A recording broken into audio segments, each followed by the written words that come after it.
lado da porta e espera que alguém faça algo por ele. Entretanto, o porteiro que ali aguardava a entrada da porta da lei só fala algo ao homem do campo quando mesmo já se encontra moribundo, ou seja, quando este não tem mais forças para fazer nada. Quando então responde a seguinte pergunta feita pelo homem do campo: por que tantas pessoas anseiam entrar na lei e somente eu estou aqui e mais ninguém apareceu? Então o porteiro lhe diz que somente ele poderia entrar, que aquela porta era especialmente feita para ele. Mas como ele não entrou, incumbia ao mesmo, ou seja, ao porteiro, fechar a porta e ir embora. Dessa história, eu tirei 3 conclusões. O sacerdote, ele quer dizer a Ká que por manter o processo dele inerte, sem nenhuma movimentação, sem se importar, a lei não iria ajudar ele. Como no famoso ditado que a gente usa: o direito não socorre quem dorme. No segundo instante, eu reparo que o porteiro diz ao homem que naquele momento não lhe era permitido entrar, como se ele tivesse que aguardar algum prazo para daí poder entrar na lei, peticionar e tudo mais.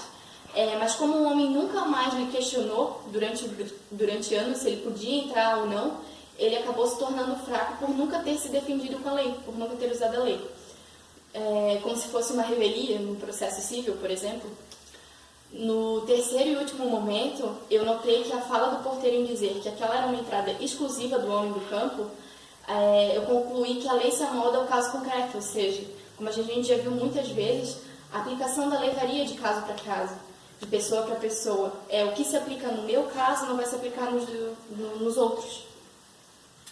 Sempre importante lembrar que, como o cara não sabia sobre o que ele estava sendo acusado, ele tenta, durante o curso do livro todo, contar a vida dele, no intuito de que fosse reconhecido que ele nada fez e que ele era inocente. O livro ainda retrata inúmeras passagens, como de um pintor chamado Tiratelli, que pinta imagens dos magistrados e possui uma influência no tribunal. Olha só, ele trabalha no tribunal como pintor, que foi uma profissão que ele herdou de herança do pai, assim, apesar de ser uma profissão simples, ele tinha contato com os magistrados e ele influenciava o pensamento dos magistrados.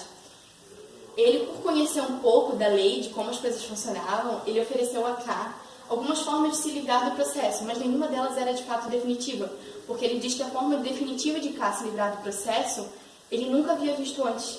Ele nunca tinha conhecido, nunca soube de nenhum caso em que a pessoa conseguiu se livrar, ou seja, ser decretado inocente no tribunal. Apesar dele ter oferecido isso tudo, o Ká, pelo que o livro dá a entender, o Ká deixou aquilo dali, abriu mão daquilo dali e não voltou a procurar o Tiratelli. É um capítulo inacabado, por isso a gente não sabe ao certo o que o Ká decidiu. Existem outros capítulos também, números inacabados e totalmente fora de ordem, como no que o Joseph decide visitar a mãe uma semana antes do aniversário dele, que ele já não via há 3 anos. No último capítulo longo, mas também completo, no dia do seu 31º aniversário, ou seja, 1 ano depois da citação dele, ele foi surpreendido novamente pela presença de outros 2 homens. Mas os guardas que haviam o detido, não eram os guardas que haviam detido ele da primeira vez. Eram também, provavelmente, serventuários da justiça, guardas da justiça, que pegaram Ká pelo braço e arrastaram ele por toda a cidade. E nesse momento, o Ká no livro, ele clama por vida, ele não queria que aquilo dali estivesse acontecendo por ele, ele se pergunta o que ele fez de errado, ele não sabe sobre o que ele está sendo acusado, e eles pegam o Ká pelo braço, arrastam mesmo por toda a cidade, levam para longe e acabam executando ele. As últimas palavras de Ká foram, como um cão, ele dava a entender naquele momento ali que a vergonha caía sobre ele. Aqui eu encontrei o último resquício do livro, que remete ao direito penal, que é o homicídio, previsto no artigo 121 do Código Penal. Eu concluí com a leitura do livro que Ká passa 1 ano da vida dele tentando se defender da justiça, e ele não usa ela para fazer defesa.